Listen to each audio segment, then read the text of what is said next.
She was 29, beautiful in a soft, understated way. Her almond-shaped brown eyes reflected a calmness that disguised the storm slowly brewing inside her. She was married to Chaik, a 35-year-old real estate developer, tall and broad-shouldered with sharp cheekbones and dark brown eyes that always seemed to be watching. On paper, their marriage looked perfect. A 2-story house in Lekki, 2 cars, vacations once a year. But beneath the marble floors and Instagram smiles, there was emptiness. Chaik's love had grown cold, like a tap that once gushed freely but now dripped with neglect. Amora tried to fill the silence with work, church, and endless routines.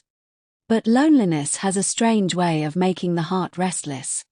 One cloudy afternoon, as she drove home through a narrow street near Ikoyi, she saw him, a madman, or so everyone called him. He stood barefoot near an abandoned bus stop, muttering to himself. His hair was tangled into dreadlocks, his beard unkempt, his clothes torn and dirty. Yet, there was something in his eyes, hazel, sharp, and intelligent, that didn't belong to madness. He looked up at her car as she slowed down at a red light. Their eyes met briefly, and she felt something strange, something unsettling.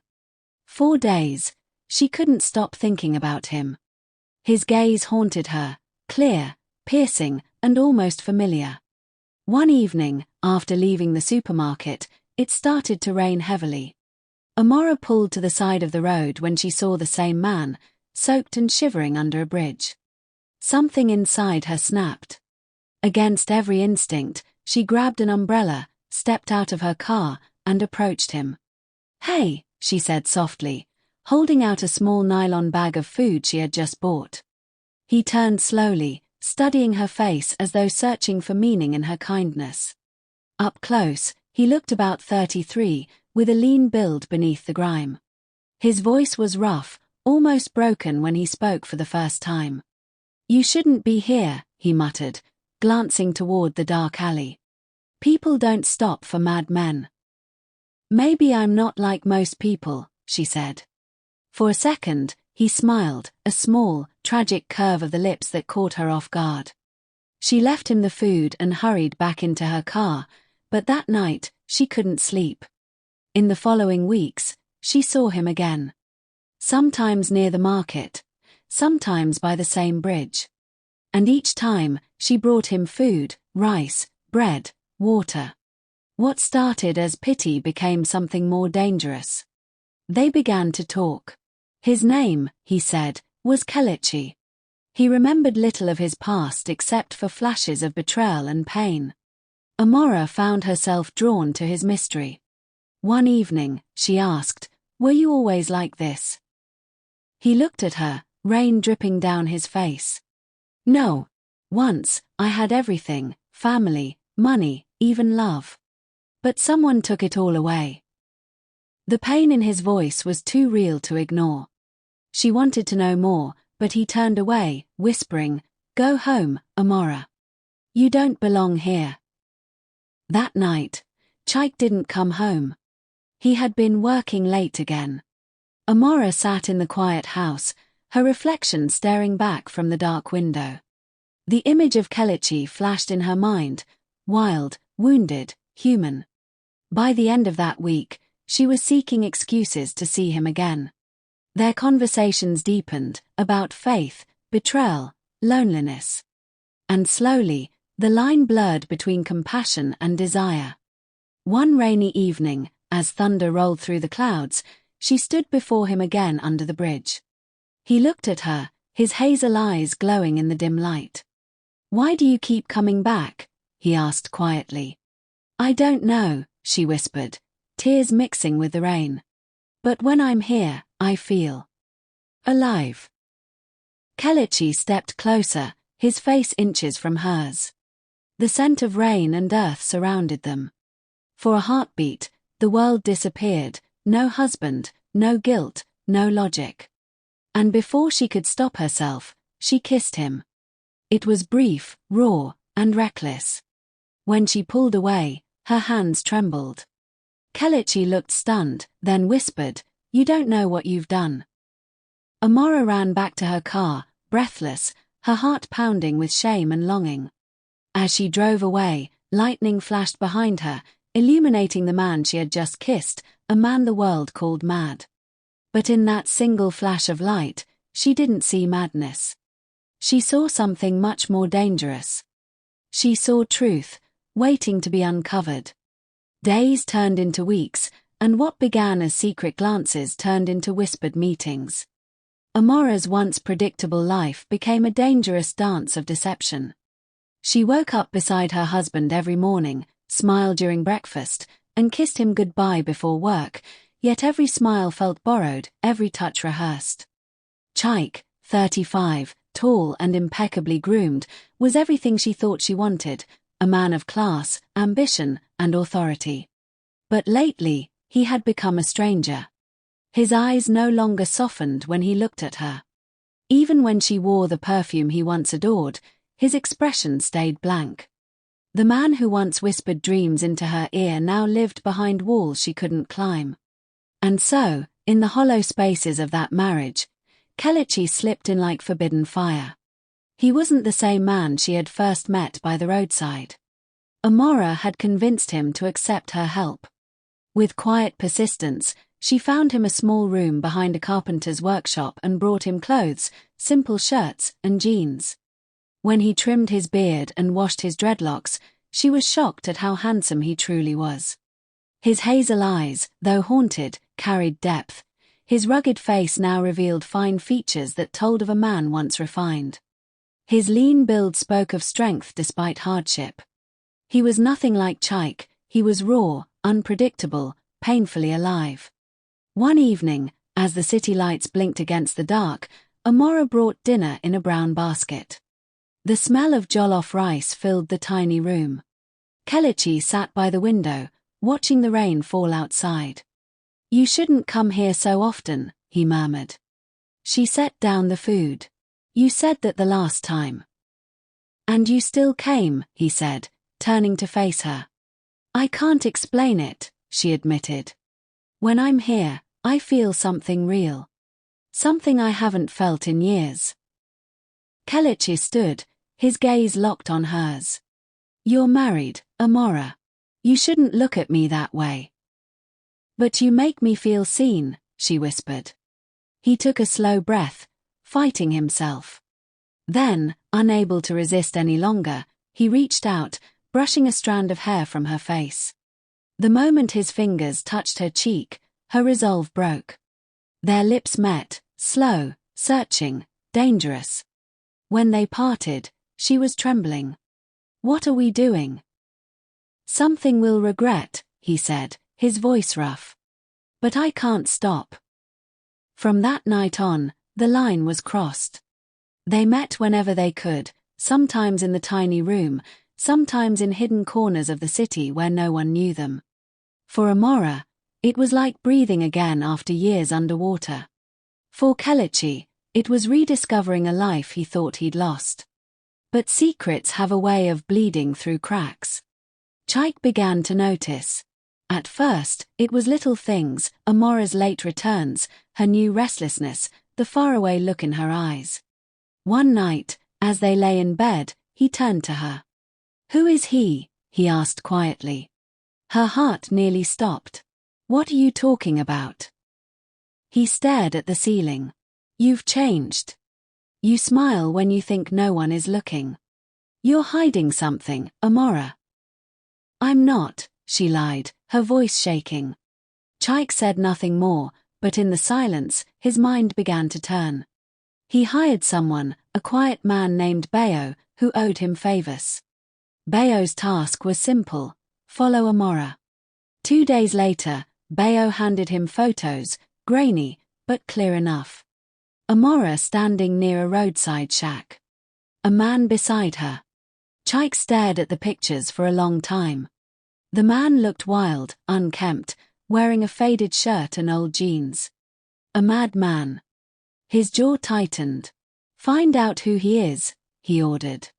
Meanwhile, Amora's guilt grew like a shadow she couldn't escape. Some nights, she'd wake up beside Chaik and cry silently, hating herself for what she'd done but unable to stop. She told herself it was love, that Kelechi was her escape from a loveless marriage. But part of her knew the truth. What she felt for him wasn't peace, it was fire, consuming and dangerous. One evening, she asked Kelechi, "Tell me about your past. You said someone took everything from you. Who was it?" Kelechi's expression darkened. "You don't want to know." "I do." He hesitated, then said slowly, "I was betrayed by someone I trusted. Someone who ruined me to save himself. He destroyed my life, took everything that was mine. Since that day, I've lived like a ghost." "Who was he?" she whispered. Kelechi turned his gaze to the window, rain blurring the view. "He was family." Amora felt a chill run through her. "Family?" "Yes," Kelechi said quietly. "My half-brother." She didn't press further, though the weight of his words lingered like smoke in her chest. That night, as she drove home, her phone buzzed. It was a message from Chaik. "We need to talk." Something in her gut twisted. When she arrived, the house was dark except for the lamp in the living room. Chaik sat there, his shirt unbuttoned, a glass of whiskey in his hand. The photos lay on the table before him. Amora froze. He looked up slowly. "Tell me, Amora. What were you doing with a madman?" Her voice broke. "It's not what you think." "Then tell me what it is," he shouted, slamming the glass down. Tears filled her eyes. "He's not mad." Chaik laughed bitterly. "Really? Because he looks like one. Do you even know who he is?" She shook her head. Chaik leaned forward, his expression hardening. "Then let me tell you. That madman used to be someone I knew. And if it's who I think it is." He trailed off, his voice dropping to a dangerous whisper. "Then you've just done something far worse than cheating." Amora's breath caught in her throat. For the first time, she realized her sin might not just break her marriage, it might destroy her life. The night air was heavy with rain and silence. Amora sat in the living room, trembling, as Chaik paced before her. His dark brown eyes, once warm, now glowed with fury and disbelief. "Amora," he said slowly, his voice low but shaking, "that man you've been seeing, do you know who he is?" She swallowed hard. "His name is Kelechi." Chaik froze. The glass he held slipped from his hand and shattered on the floor. For a moment, neither of them spoke. The only sound was the rain tapping against the windows. Chaik turned toward her, his face pale. "Say that name again." "Kelechi," she whispered. "He told me, he said he was betrayed by his half-brother." Chaik's breath hitched. "Oh, God." He sat down slowly, pressing his hands against his face. "You don't understand, Amora. Kelechi is my brother." Her world stopped. The room began to spin as the weight of his words crashed into her chest. "That's not possible," she whispered. "You said your brother died." "He didn't," Chaik said bitterly. "He went mad. Years ago, there was a family business deal gone wrong. Our father left part of his property to him, but I took it. I told him it was for his own good. He found out, and we fought. He disappeared that night, and I thought he'd gone insane from rage." Amora's lips trembled. "You ruined him." Chaik's voice cracked. "I thought he was gone forever." She rose to her feet, her heartbeat thundering in her ears. "You mean the man her voice broke. "Oh God." The truth burned through her chest like acid. She had betrayed her husband with his own brother. Before she could speak again, headlights flashed through the window. A car door slammed outside. Chaik's eyes darted to the window, and he rushed out. Amora followed.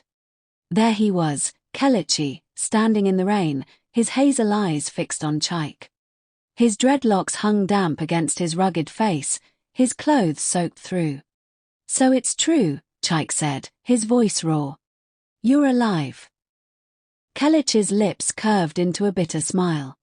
"Alive? You call this living?" He gestured to himself. "You stole everything from me, brother, my name, my peace, my mind." Chaik's hands trembled. "I tried to fix things. I looked for you." "Liar!" Kelechi shouted, stepping closer.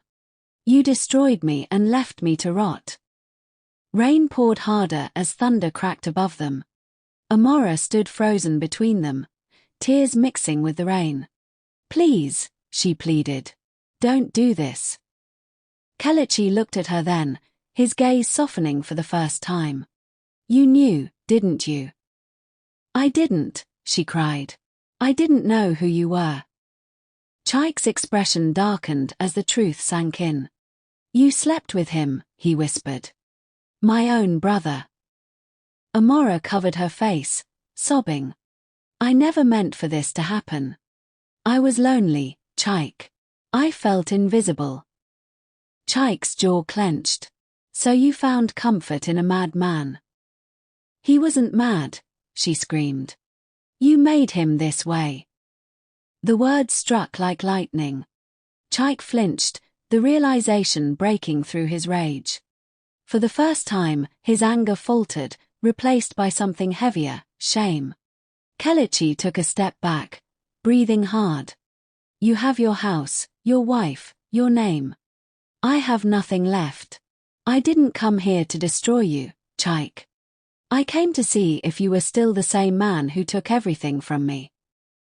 He turned to leave, but Chaik reached for him. "Kelechi, wait." "Don't," Kelechi said softly. "You can't fix this. Some wounds never heal." And then he was gone, walking into the rain, his figure fading into the mist. Amora fell to her knees, her sobs echoing into the night. Chaik stood motionless, his face hollow. The rain drenched them both, washing away what little remained of their illusions. Days later, Kelechi vanished completely. No one saw him again. Amora moved out of the house. She left no note, no explanation. She couldn't bear the sight of the man she had betrayed, or the guilt that haunted her reflection. Sometimes, late at night, she'd dream of the bridge where she first met Kelechi, the rain, the eyes that saw through her, the kiss that changed everything. And she'd wake up trembling, realizing that the truth wasn't just about who he was. It was about what she had become.